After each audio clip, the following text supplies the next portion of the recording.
What a wonderful fruit the banana is, popular all over the world.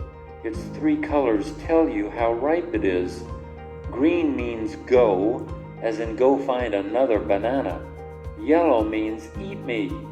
Brown means eat me, but don't bother chewing before you swallow.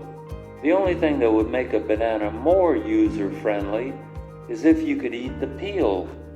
Plus, a banana is neat to eat. When you bite into it, you don't have to worry about juice squirting all over yourself and your dinner neighbors, like oranges or grapefruit, for example.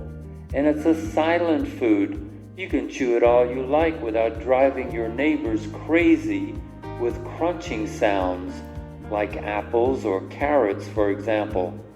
Finally, it's easy to cut. You don't need a steak knife. You can slice it with a fork or a spoon if you like.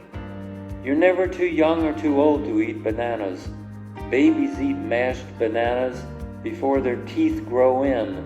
Great-great-grandparents eat mashed bananas after their teeth fall out. The banana is versatile. You can fry it, bake it, mash it, or eat it raw. You can slice it and put it on your breakfast cereal. At lunchtime, you can snack on a raw banana, or make a peanut butter and banana sandwich, or eat a bag of dried bananas. You can add a banana to your ice cream for dessert and call it a banana split.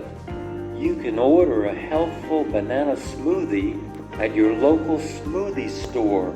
On weekends, you can order a banana daiquiri at your local bar or restaurant.